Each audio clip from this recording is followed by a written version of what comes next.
Namaskar. Welcome to you all our BDSA Digital Study e-learning platform. Myself Vinesh Shukla, and as you know, I will teach you physics. Dear students, I have sent many related videos which are belong to this chapter, and I hope you well understood all the topic. And today, and some new topic of the motion in a plane, and I hope this will be second last videos of this chapter. After this another video will come and then chapter will finished. बच्चों, आशा करता हूँ अभी तक आपको सब समझ में आया होगा। वेक्टर्स के बारे में आपने समझा होगा कि वेक्टर्स क्या होता है। आज की जो टॉपिक है, चलिए हम लोग पहले उसके बारे में देख लेते हैं कि आज हम लोग इस वीडियो में क्या पढ़ने वाले हैं, आप क्या समझने वाले हैं। तो पहला है यूनिट वेक्टर, फिर resolution of vector in plane, rectangular components, scalar and vector project, position vector and displacement vector. थोड़ा सा इनके बारे में हम लोग स्टडी करते हैं। इससे रिलेटेड आपको पीडीएफ आपको दे दिया जाएगा और दिया भी जा रहा है। चलिए शुरू करते हैं हम लोग यूनिट वेक्टर। बच्चों, वेक्टर के बारे में तो आप जानते हैं, vector have magnitude and the velocity, vector have magnitude and the direction, vector magnitude और डायरेक्शन दोनों रखता है। तो यूनिट वेक्टर क्या हो गया, ये यूनिट क्या हो गया, तो the vectors who has one magnitude, क्या, whose magnitude is 1, that is called the unit vector। अब आप समझने की आपको डिफिनेशन तो मिल गई। अब आप इसको कैसे समझेंगे, अगर हमको इस यूनिट वेक्टर को कैसे फाइंड आउट करना है, तो सपोज कर लेते हैं बेटा कि कोई वेक्टर ए है, ओके, कोई वेक्टर ए, उस वेक्टर का मैग्नीट्यूड ए, ओके। इस वेक्टर का ये मैग्नीट्यूड हो गया, लेकिन अगर ये इसके इक्वल है तो तब तक इक्वल होगा नहीं इसके साथ कोई डायरेक्शन न जुड़े। तो उस डायरेक्शन को जोड़ने के लिए हम एक कैप का प्रयोग करते हैं। तो सपोज दैट ए कैप, तो this is unit vector of vector A, the magnitude of those vector is 1। अब इससे क्या हो गया, ये भी एक प्रकार का वेक्टर हो गया, क्योंकि वेक्टर के साथ this is the magnitude is the real number, दोनों मल्टीप्लाई, एक प्रकार से ये क्लियर हुआ हमारा यूनिट वेक्टर। तो कहां यूनिट वेक्टर हमारा क्या मिला, वेक्टर अपॉन, जब किसी भी वेक्टर्स को उसके मैग्नीट्यूड से डिवाइड करते हैं तो हमें उसका यूनिट वेक्टर क्या करता है, मिलता है। when the vector is divided by its magnitude, it give vector, unit vector. तो आपको इजीली समझ में आ गया होगा कि यूनिट वेक्टर क्या होता है। अगर आपसे कोई डिफिनेशन कोई पूछता है what is unit vector, unit vector क्या होता है, तो whose magnitude is 1 is called unit vector, whose magnitude is 1 is called unit vector। Now we come to understand the resolution of vector in plane। इसको समझने के लिए हम लोग एक जनरल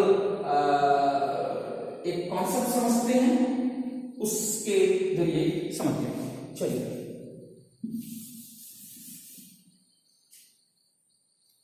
रिजोल्यूशन मीन्स होता है तोड़ना, लेकिन किसको तोड़ना, अलग अलग एक ही चीज को अलग अलग दो पार्ट में डिवाइड करना। अब जब रिजोल्यूशन ऑफ वेक्टर की बात करेगा तो डायरेक्शन मैग्नीट्यूड का डायरेक्शन के साथ अंडरस्टूड करेगा। तो आप सपोज दैट कर लेते हैं कोई वेक्टर हमारा ए, कोई वेक्टर हमारा ए। अब इस एक वेक्टर को हम टू पार्ट में कर दें, तो A1 प्लस A2। अब ये अंडरस्टूड करना है कि आखिर हम रिजोल्यूशन ऑफ वेक्टर को किस स्टैंडर्ड बेस पे समझेंगे। तो हम ये कहेंगे कि when a vector is broken down to vector, when a vector is broken down to components, इसके दो कंपोनेंट्स में क्या हो जाएगा, डिवाइड हो जाएगा, that is called the resolution of vector, that is called the resolution of vector. अब इससे हम प्लेन पर दिखाएंगे। अगर हम इसको दिखाना चाहें कि इसको किस तरीके से हम किसी फिगर के अंडरस्टूड कर सकते हैं, तो देखेंगे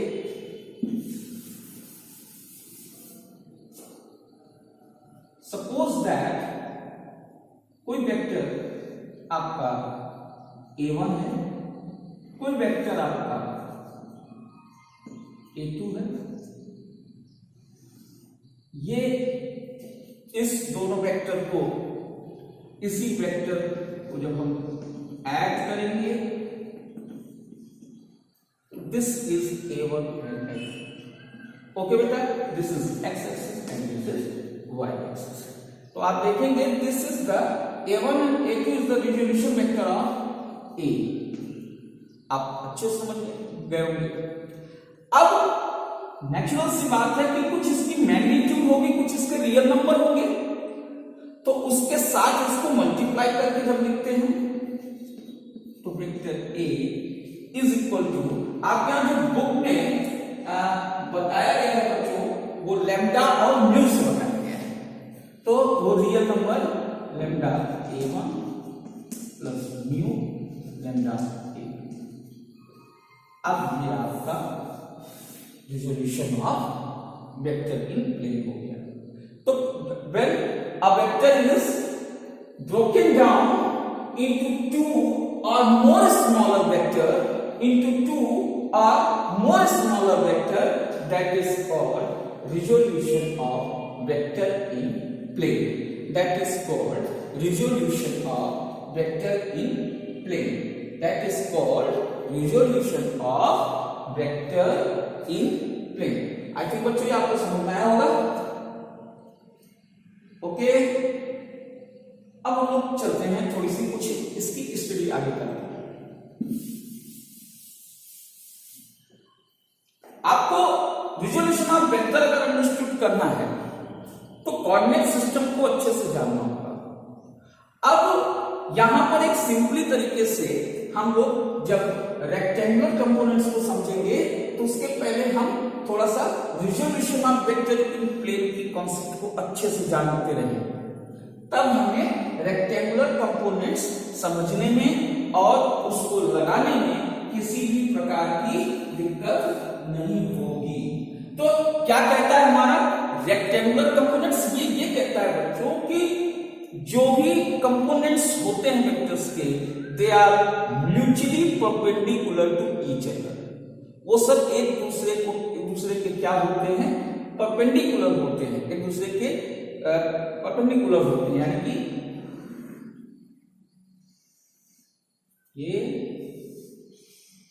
ये अब ये भी सब एक दूसरे के क्या होंगे, परपेंडिकुलर माने जाएंगे। ये x, ये y, ये z। अब इन सबको अगर हम एक एक यूनिट वेक्टर दे तो x को i वेक्टर, इसे j वेक्टर और इसे k वेक्टर यूनिट वेक्टर के साथ शो कर सकते हैं। क्लियर बेटा?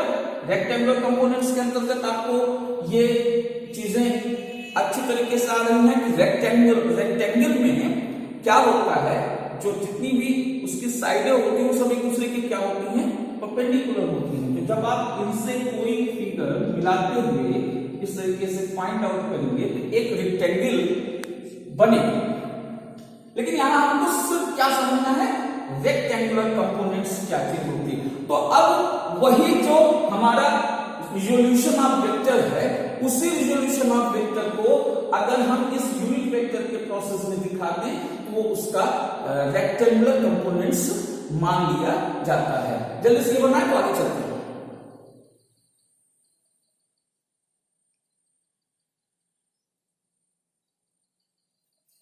इस दोनों कंडीशन में आप एक चीज हमेशा याद रखेंगे बच्चों, हॉरिजॉन्टल एंड परपेंडिकुलर, जो तुम्हारी हॉरिजॉन्टल और जो वर्टिकल लाइन है वो आपस में परपेंडिकुलर होगी, that is rectangular components. Okay, ये these two is the perpendicular, these two is the perpendicular to each other. Okay, coordinate system के अंतर्गत हम लोग इसको, अब हम लोग जब किसी वेक्टर्स को उसके कंपोनेंट्स में, जब हम इस तरीके से यूनिट वेक्टर के कंपोनेंट्स में जब डिवाइड करते हैं, तो सपोज दैट इसी तरीके से तब हम जो real numbers a, mu and lambda ले रहे थे, वहां हम एक्स एक्सिस पर i ले सकते हैं, और जो कि एक्स एक्सिस पर है तो ये ax पर ही रहेगा वेक्टर प्लस, और j इस पर है और ये a y रहेगा। This is the rectangular components of a plane. This is the rectangular components of a plane. Okay, clear? अब आप समझ गए होंगे कैसे एक वेक्टर्स को हम लोग क्या कर सकते हैं। अब ये तीन वेक्टर हों, यहाँ i a y a z और यहाँ एक k, उसका यूनिट वेक्टर क्या कर जाएगा, साथ में लग जाएगा। आप समझ रहे होंगे इसको। अब कुछ भी आपको ज्यादा यहाँ पर बहुत परेशान होने की आवश्यकता नहीं है, हर चीज आराम से इजीली आपको अंडरस्टूड हो जाएगी। आगे चलते हैं, स्केलर एंड वेक्टर प्रोडक्ट।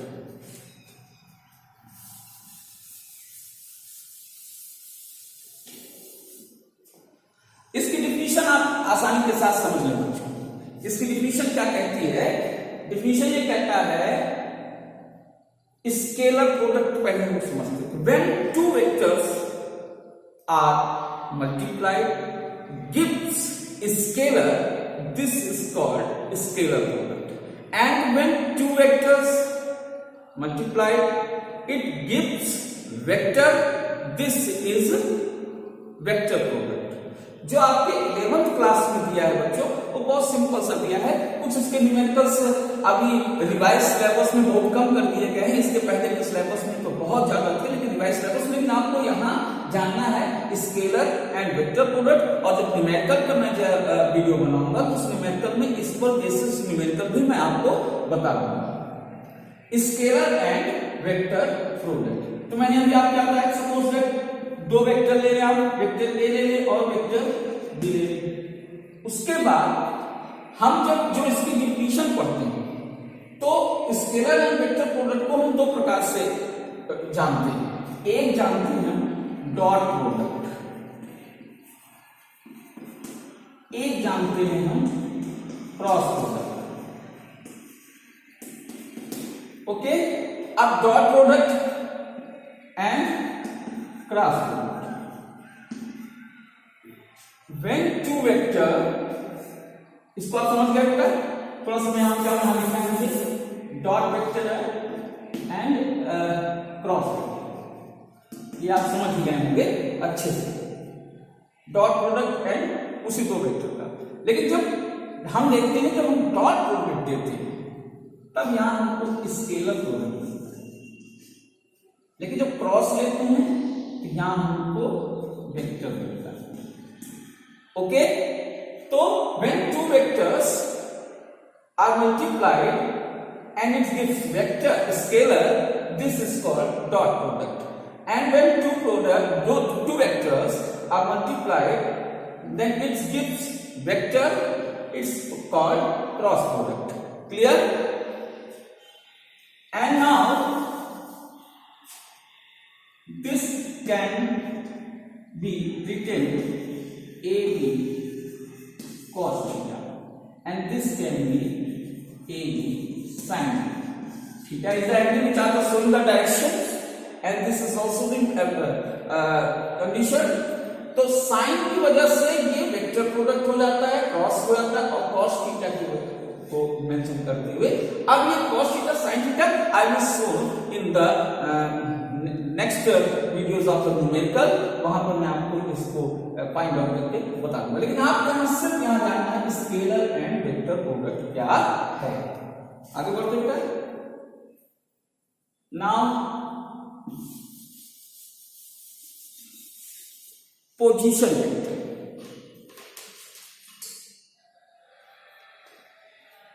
क्या पढ़ेंगे? Position vector.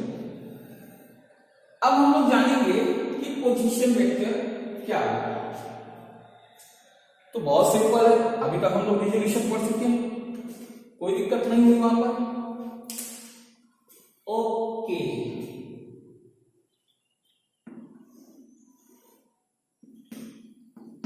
ये कंपोनेंट्स आपको, क्योंकि वेक्टर कंपोनेंट्स रेक्टेंगुलर कंपोनेंट्स से सब mutually perpendicular to each other, वो एक दूसरे को परपेंडिकुलर होते हैं। Suppose that this is xi vector and this is yj vector. Okay बेटा, एक ग्राफ है, ग्राफ पर x एक्सिस पर xi एंड y एक्सिस पर yj with the magnitude and the vector. This is the vector. अब आपकी जो resolution vector जो माना P बनेगा, तो ये इसका रिजोल्यूशन वेक्टर मान लिया जाएगा। क्या मान लिया जाएगा? इसका रिजोल्यूशन वेक्टर मान लिया जाता है P का।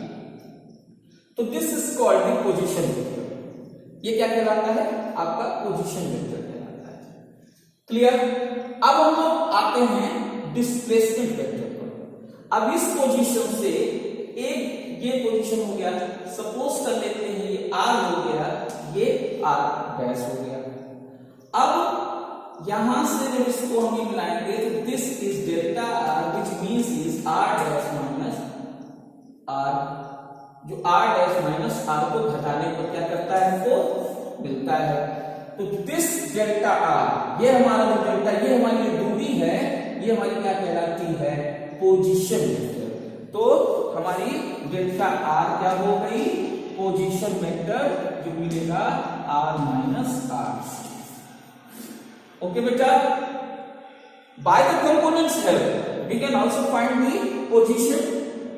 Position help the position vector. Position vector को हम इस तरीके से, तो हमारी फर्स्ट पोजीशन ये है, सेकंड पोजीशन P1 और ये P डैश सपोज दैट कर लेते हैं, दूसरी पोजीशन ये है, तो इसको तो हम P डैश माइनस P भी लिख सकते हैं, nothing is there. So delta R is the position vector. यहां पर डिस्प्लेसमेंट वेक्टर, सॉरी क्या कहलाएगा वो? Displacement vector. Clear? Position vector and the displacement vector. Okay, now we come to the topic velocity. Displacement vector के जानने के बाद हम लोग वेलोसिटी के बारे में जानते हैं। तो पोजीशन वेक्टर आपने जान गया, अब चलते हैं वेलोसिटी पे। इसको बनाना जल्दी बनाइए, फिर आगे चलते हैं।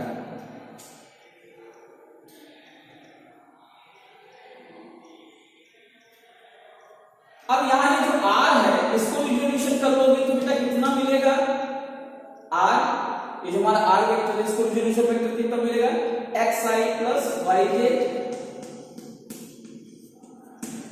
यस, क्लियर ना? ये जो हमारा R है वो क्या है? रिजोल्यूशन ऑफ वेक्टर R ही तो है। ये दोनों R जो है इन दोनों को जोड़ने से ही बनता है, according to definition of the resolution of vector, उसी के अकॉर्डिंग तो बनता है। अब ये हमारी डिस्प्लेसमेंट वेक्टर इन दोनों की पोजीशन की डिफरेंस के बाद मिल जाता है। मैं आपको जो बताने वाला था बेटा वो क्या है? वेलोसिटी। एक कॉन्सेप्ट है डिस्प्लेसमेंट वेक्टर के जानने के बाद हम वेलोसिटी को भी जान ले तो हमारे लिए इजी होगा। चलिए बढ़ाते हैं।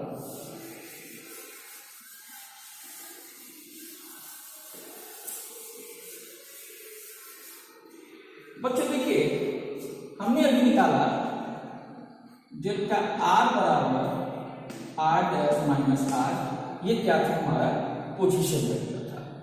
और R जो है वो xi प्लस yj के कंपोनेंट में डिवाइड है। इसके पहले के फिगर से हम लोगों ने इसको जो किया है, अच्छे से समझ ले इसको, अच्छे से जान ले इसको कि ये पोजीशन वेक्टर है एंड ये रिजोल्यूशन वेक्टर जो R हमको मिला था, ये R, ये उस R का ये टू कंपोनेंट में डिवाइड है। जब हम R डैश की बात करते हैं, यहां हम डेल्टा R यूं ही करते हैं, R डैश। अब R तो ये है, डैश में कन्वर्टेड इनटू डैश प्रोसेस। तो सो यहां x dash i plus y dash J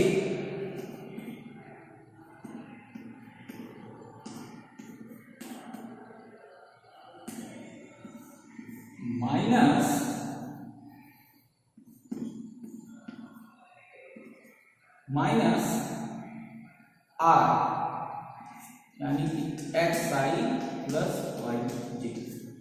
okay clear? कोई दिक्कत? ये मल्टीप्लाई हो जाते, इसे थोड़ा सा सही से लिखेंगे, इन दोनों को माइनस। आप माइनस करें तो आई आई एक तरफ लेंगे तो एक्स डैश आई माइनस एक्स आई कैप प्लस माइनस होगा प्लस है ही, तो जे वाई डैश जे और प्लस अभी माइनस वाई डैश जे और माइनस, ये माइनस इधर खुलेगा बेटा, ये प्लस वाई जे, इधर को कंफ्यूजन प्लस वाई जे और minus Y,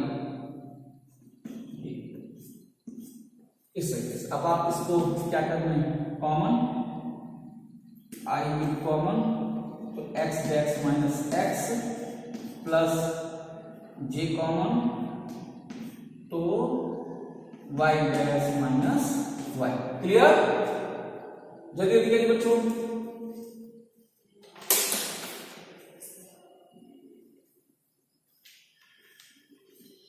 okay now this is delta x और this is delta y, delta r. Okay तो this is the displacement and velocity is equal to displacement upon time। तो जब आप इस displacement उस time के साथ क्या कर देंगे, डिवाइड कर देंगे, तो आपका पोजीशन वेक्टर, इसको आप सॉल्व कर लेंगे, वेलोसिटी को आप सॉल्व कर लेंगे, जिसमें मैंने आपको डिस्प्लेसमेंट निकाल दिया है और टाइम के अकॉर्डिंग आप इसे फिर से करेंगे। और नेक्स्ट वीडियो में हम इसके नेक्स्ट कॉन्सेप्ट साथ ही आगे बढ़ेंगे, तो आपको बिल्कुल परेशान होने की जरूरत नहीं। चलिए इस मिलते हैं इसके नेक्स्ट वीडियो में नए कॉन्सेप्ट साथ, तब तक के लिए स्वस्थ रहें, मस्त रहें।